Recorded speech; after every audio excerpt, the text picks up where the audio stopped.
నేను ఎప్పుడు కూడా రాజకీయాలకు వచ్చి ఒక నిర్ణయం తీసుకున్నాను ఏంటంటే వ్యక్తిగతంగా లబ్ధి పొందడానికి కాదు రాజకీయం రాజకీయం అనేది ప్రజాసేవ చేయడానికి చంద్రబాబు ఇలా ధర్నా చేశారు అలా వచ్చి పార్టీ మారిపోయారు అప్పుడు జనాలంతా మిమ్మల్ని నమ్ముకున్న వాళ్ళు మీ అభిమానులు చాలా ఆలోచనలో పడ్డారు ఇప్పుడు కూడా మిమ్మల్ని నమ్ముకున్న వాళ్ళు మీ వెనకాల తిరిగిన వాళ్ళు కొన్ని ఇబ్బందులు పడే పరిస్థితి ఏ ఇబ్బంది పడరు నేను ఎక్కడికి వెళ్ళినా నన్ను నమ్ముకున్న వాళ్ళకి నేను ఎప్పుడు కూడా న్యాయం చేస్తాను ఓకే నేను అందుకనే కాదు బ్రదర్ నేను 2 సార్లు పోటీ చేసినా నేను ఎమ్మెల్యేగా గెలిచాను ఎంపీగా కూడా గెలిచాను జగన్మోహన్ రెడ్డి సాధారణంగా ఆహ్వానించి మంచి భవిష్యత్తు ఇచ్చి జీవితంలో ఊహించి చెప్పుకోవడానికి ఒక అవకాశం మంచి పనులు ఇచ్చి మీకు ఇచ్చేశారు ఈ ప్రజా ప్రయోజనం కోసం మారిపోతున్నారా లేకపోతే నేను చెప్తున్నా కదా బ్రదర్ ప్రజల అభిప్రాయం మన అభిప్రాయం అర్థమవుతుందా ప్రజా వ్యతిరేక పాలన మీద ధర్నాలు చేసేమో 3 రోజులు కార్యక్రమం పిలిపించింది 6 నెలల తర్వాత అలా కార్యక్రమం మీద అదే చెప్తున్నా కదా కారణం ప్రభుత్వం ప్రజలు అనుకున్న ప్రభుత్వం 5 ఏళ్ళు టైం ఇచ్చారు 5 ఏళ్ళు టైం ఇచ్చినప్పుడు కనీసం మనం 5 నెలలు కూడా టైం ఇవ్వకుండా చేయటం ఎంతవరకు కరెక్ట్ అని అది చెప్తున్నాను అదే చెప్తాను నేను అదే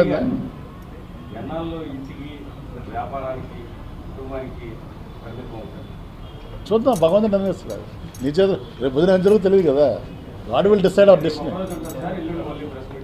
రాజకీయాలకి దూరంగా ఉంటామని చెప్పే ప్రతి ఒక్కరు కూడా రాజీనామా చేసే ముందు ఇదే స్టేట్మెంట్ ఇస్తారు 6 నెలల వరకు ముందే కొత్త పార్టీలోకి వెళ్ళిపోతాం కాదు ప్రజాస్వామ్యంలో హక్కు ఉంది కదా ప్రతి వాళ్ళకి కాదు నువ్వు లైఫ్ టైం ఒక ఛానల్ పనిచేస్తున్నావు నీ ఇష్టమైన ఛానల్ మారట్లేదు నువ్వు ఇది అంతే అదయ్యా మా శ్రీనివాస్ లాగా 5 నుంచి ఒక ఛానల్ వాళ్ళు కూడా మారుతారు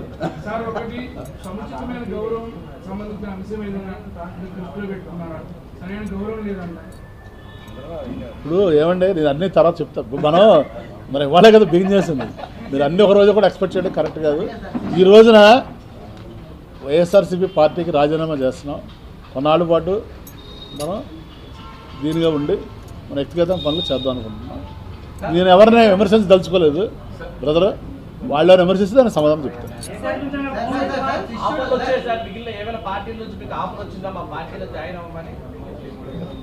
వస్తే రాకుండా ఉంటాయి అన్నీ కాదు ఇప్పుడు నేనే అది కాదయ్యా నేనే కొన్నాళ్ళ పాటు దూరంగా ఉందాం అనుకుంటున్నాను కదా చెప్తాను కదా మీకు అదే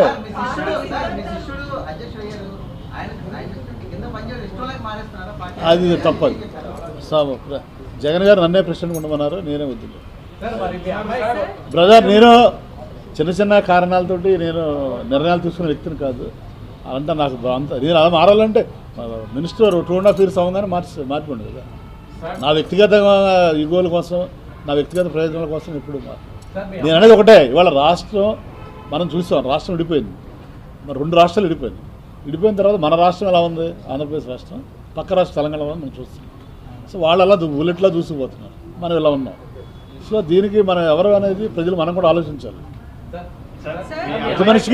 ప్రతి మనిషికి ఆయన చెప్పినట్టు వ్యక్తిగత సినిమా చెప్పిన ఉంటుంది ఎజెండా కానీ వ్యక్తిగత ఎజెండా కానీ సొసైటీ ఎజెండా అనేది చాలా ఇంపార్టెంట్ సొసైటీ ముందుకెళ్తే మనం ముందుకెళ్తాం మనం ముందుకెళ్ళిన సొసైటీ ఎలా పోతే ఉపయోగం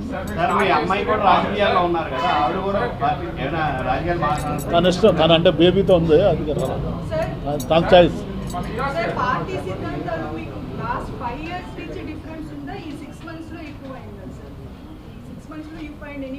major difference that you wanted to resign from the party or you have been disappointed from the beginning sir?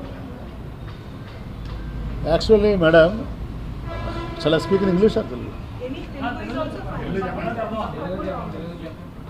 ఇప్పుడు ప్రజలు ఇక్కడ సిద్ధాంతాలు గురించి కాదు ప్రజలు ఏం ఆదరిస్తున్నారంటే ప్రజలు ఒక నమ్మకం విశ్వాసంతో ఒక నాయకత్వాన్ని ఎన్నుకున్నప్పుడు ప్రజల ఆకాంక్షలకు అనుగుణంగా పనిచేయాల్సిన బాధ్యత ప్రతి పార్టీ మీద ప్రతి నాయకుడి మీద ఉంటుంది ఆ ఆకాంక్షల్ని నెరవేర్చడంలో విఫలమైనప్పుడు వచ్చేటువంటి ఇబ్బందులు ఇవన్నీ కూడా సో జనరల్గా ఏంటంటే ప్రతి నాయకుడు కూడా ఎలక్ట్ అయ్యే ముందు ఎమ్మెల్యేగా కానీ సీఎం ముఖ్యమంత్రిగా కానీ ప్రజలు యాస్పిరేషన్స్కి అనుగుణంగా పనిచేస్తామని చెప్తారు పనిచేస్తామని నమ్మిస్తారు ఒకసారి ఆ సీట్లో కూర్చున్న తర్వాత ప్రజల ఆకాంక్షల్ని అనుగుణంగా మర్చిపోయి వాళ్ళ ఆకాంక్షలకు అనుగుణంగా పనిచేయడం మొదలుపెట్టారు సో దానివల్ల ఈ గ్యాప్ వస్తుంది దానివల్ల ఈ ఫలితాలు తారుమారు అవడం జరుగుతుంది.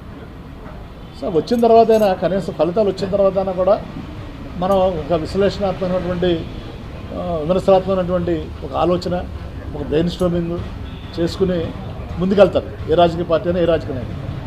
అది జరగలేదు కాబట్టి నేను నిర్ణయం తీసుకున్నాను. I hope understood.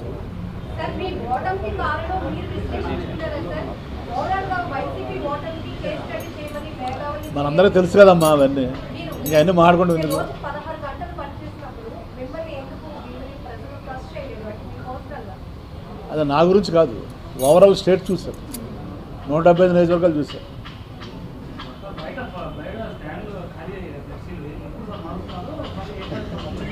నేను చెప్తాను మారుస్తాను, చూస్తావు కదా నువ్వు, తొందరగా నీకు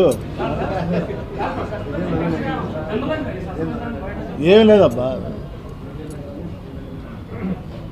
ఇప్పుడు సబ్జెక్ట్ అయితే మీకు క్లియర్గా అర్థమైంది కదా. ఈరోజు this is only beginning. Okay,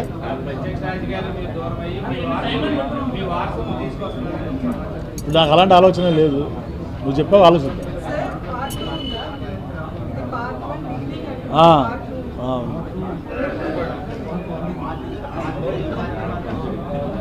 okay, నేను ఎవరిని వ్యక్తిగతంగా నేను ఎవరిని కూడా విమర్శించదలుచుకోలేదు. ఎవరైనా విమర్శిస్తే దాన్ని నేను సమాధానం చెప్తాను. అబ్బా వినండి ఒకసారి, మీ అందరిని పిలవడానికి కారణం ఏంటంటే మీరు ఊహాజనితమైనటువంటి కథలు అలవద్దండి, డైరెక్ట్గా నాకు ఫోన్ చేయండి. ఏదున్నా కూడా మీరు నేనే చెప్తాను మీకు. ఓకేనా? తప్పనిసరిగా నన్ను 2 సార్లు గెలిపించినటువంటి ప్రతి కార్యకర్తకి, ప్రతి నాయకుడికి, ప్రతి అభిమానికి కూడా భీమిలి వాళ్ళకి అందరికీ కూడా పేరు పేరున హృదయపూర్వక నమస్కారాలు, ధన్యవాదాలు. నేను ఏదైనా నిర్ణయం తీసుకున్నప్పుడు వాళ్ళకి పిలిచి కార్యకర్తలు మీటింగ్ పెట్టి చెప్పడం జరుగుతుంది.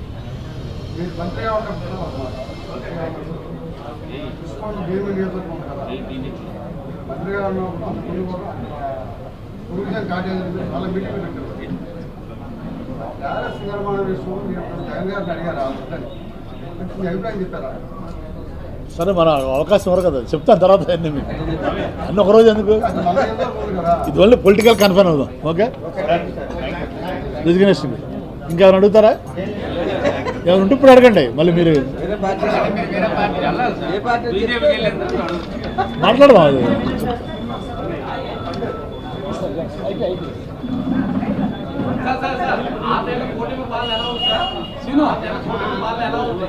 కూటమి పాలన ప్రస్తుతానికి బాగుంది కదా, 5 ఏళ్ళు అయింది. కాదు బ్రదర్, టైం ఉంది కదా, ఇంకా ఇట్స్ టూ ఎర్లీ.